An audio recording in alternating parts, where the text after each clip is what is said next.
إن الله وملائكته يصلون على النبي يا أيها الذين آمنوا صلوا عليه وسلموا تسليما.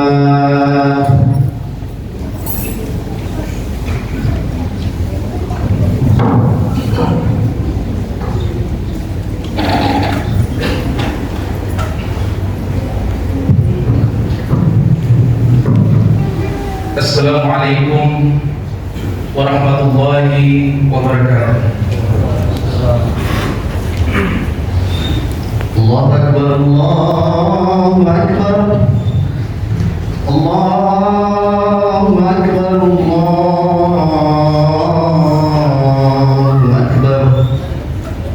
Asyhadu an la ilaha illallah. Asyhadu an la ilaha illallah. Asyhadu anna Muhammadar Rasulullah. Asyhadu anna Muhammadar Rasulullah. Hayya 'alas shalah.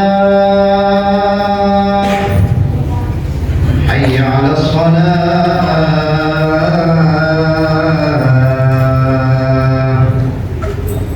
Hayya 'alal falah. Hayya 'alal falah.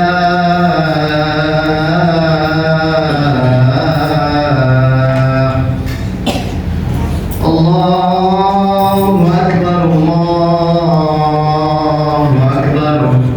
La ilaha illallah.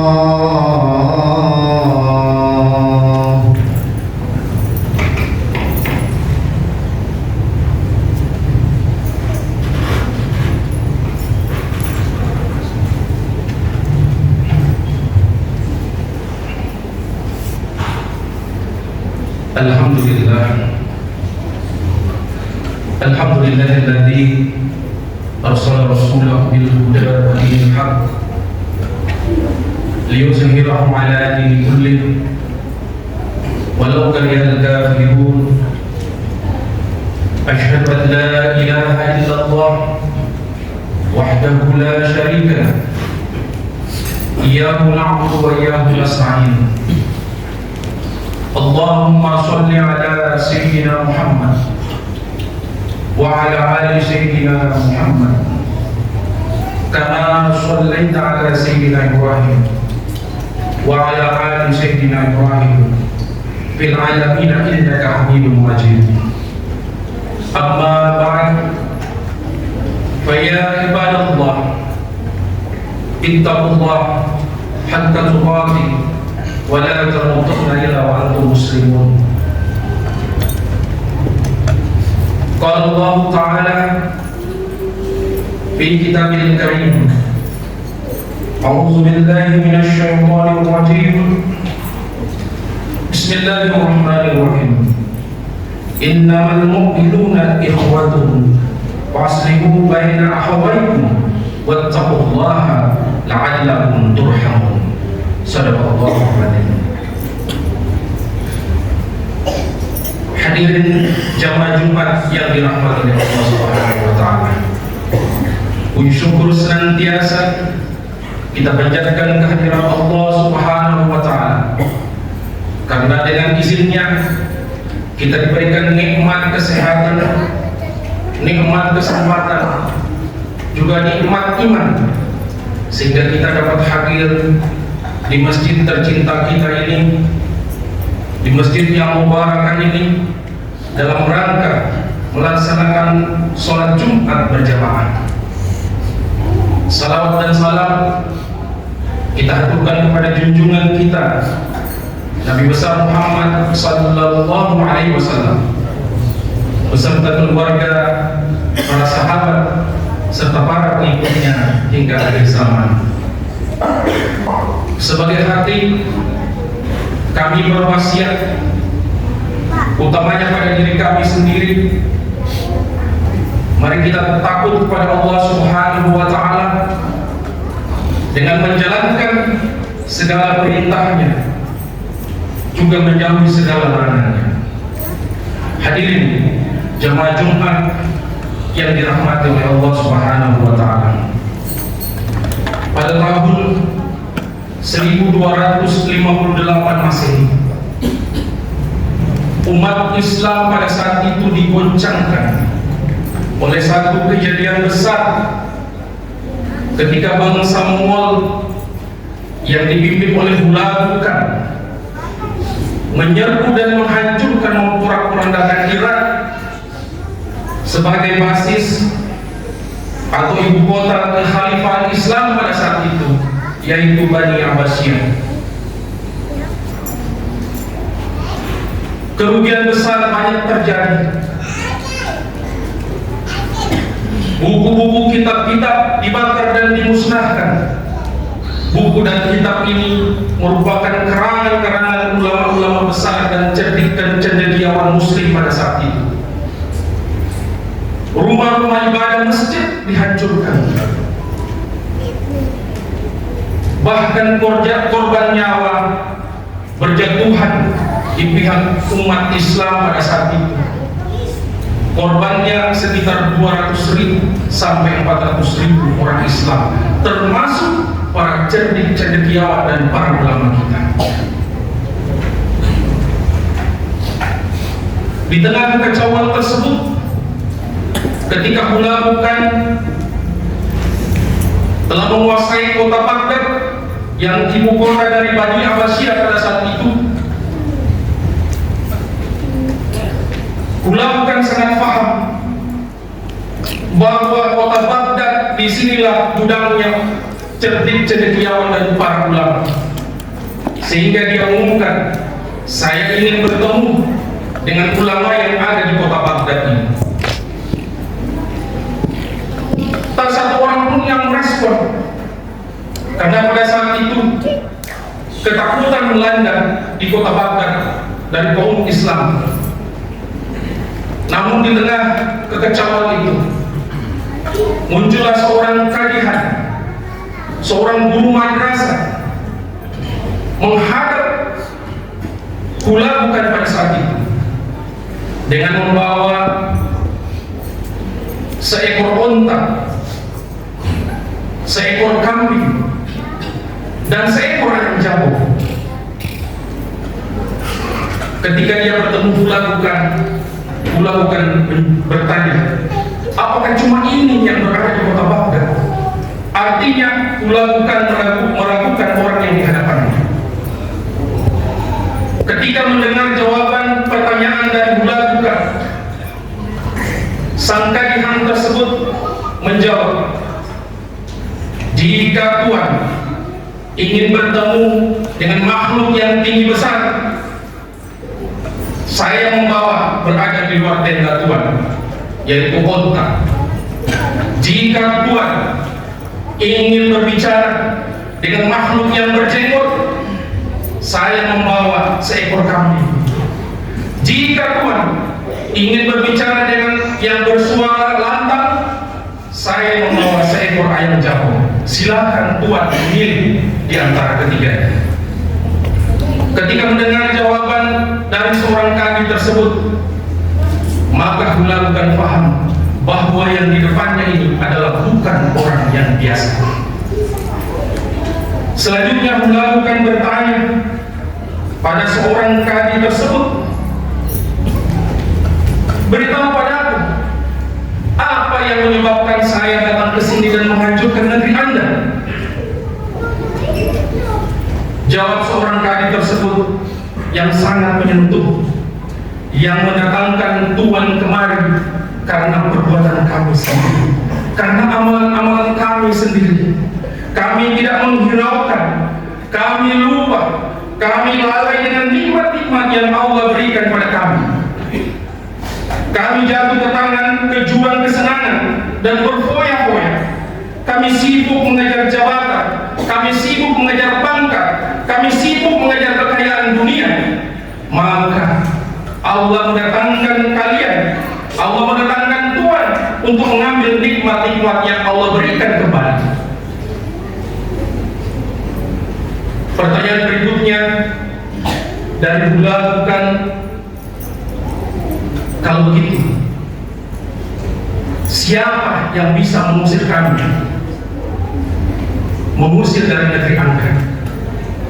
Seorang tadi pun menjawab, jika kami menyadari akan diri kami, jika kami mensyukuri segala nikmat Allah yang diberikan pada kami, jika kami berhenti bertikai satu dengan yang lainnya, maka pada saat itulah kau tidak akan bisa bertahan di tanah ini.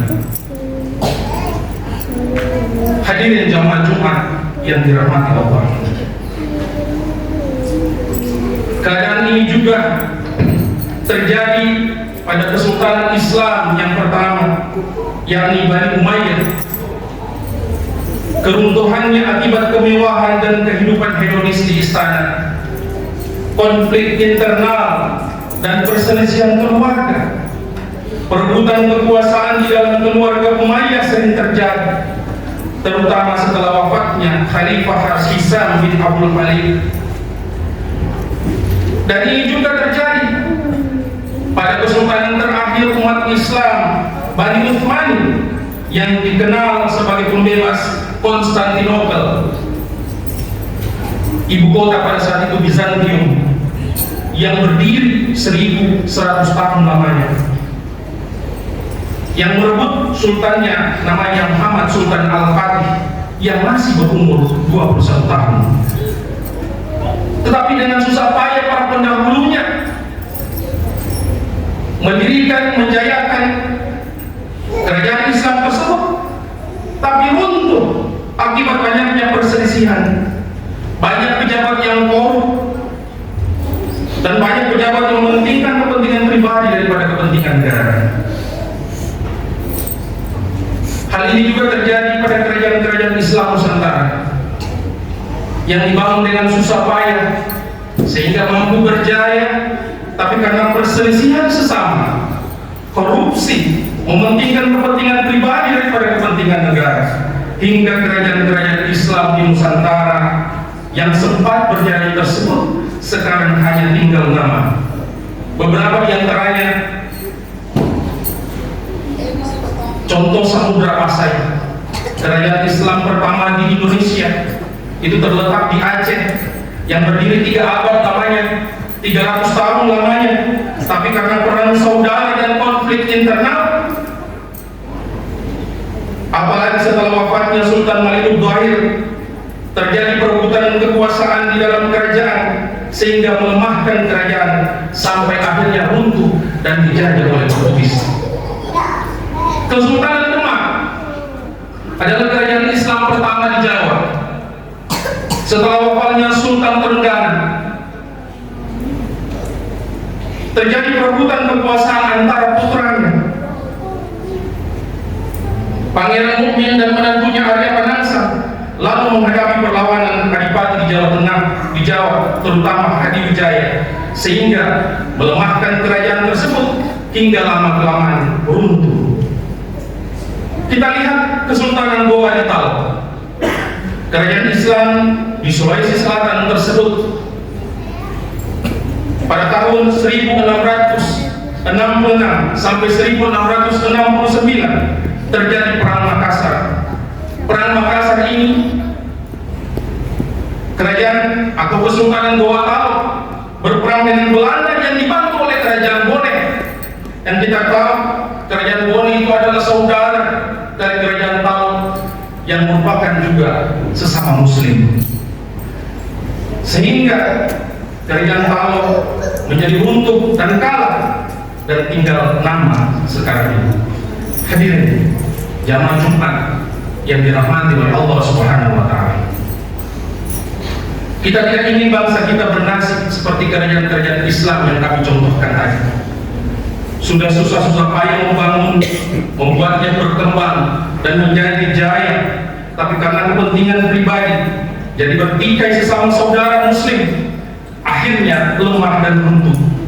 Olehnya itu, jadikan momentum bulan Syawal 1446 Hijriah ini untuk bersatu, berhenti bertikai sesama muslim dan saling memaafkan. Innamal mu'minuna ikhwatun waslihu baina akhawaykum wattaqullaha la'allakum turhamun.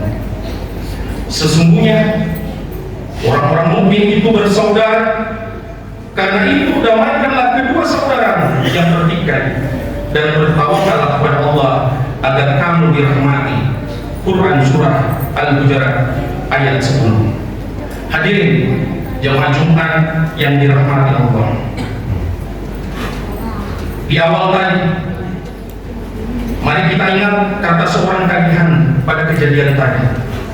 Ketika kita tidak menghiraukan, ketika kita lalai, ketika kita lupa dari nikmat-nikmat yang Allah berikan kepada kita, Allah akan mencabutnya dengan salah satu cara, mendatangkan musuh-musuh Islam. Tetapi jika kita mensyukuri segala nikmat Allah berikan, jika kita berhenti bertikai satu dengan yang lain, maka saat itulah kita menjadi kuat dan tidak ada yang berani mengganggu kita. Akhirnya, jadikan momentum bulan Syawal 1446 Hijriah untuk bersatu. Jika ada permusuhan, berhenti bertikai. Jika masih ada dendam dalam hati, berhenti saling dendam sesama muslim dan saling memaafkan. Wa atiullaha wa rasulah wa la tanaza'u wa tafshalu wa tadhhaba rihukum wasbiru innallaha ma'as sabirin.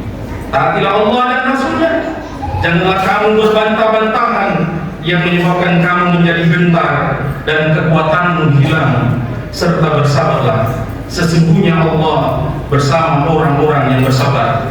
Al-Anfal ayat 46. Mari kita saling mencintai, saling mengasihi, saling memperkuat ikatan ukhuwah Islamiyah di antara kita. Jangan biarkan perbedaan sekecil apapun merusak keharmonisan persatuan umat Islam. Semoga kita selalu diberikan kekuatan untuk menjaga persatuan ini demi kebangkitan Islam yang lebih maju dan penuh berkah. Amin, amin, amin ya rabbal alamin. Barakallahu li wa lakum fil Qur'anil azim wa nafa'ni wa iyyakum bil ayati wa zikril hakim wa taqabbal minni wa minkum tilawatahu innahu was-sami'ul alim. Wa qul rabbighfir warham anta khairur rahimin.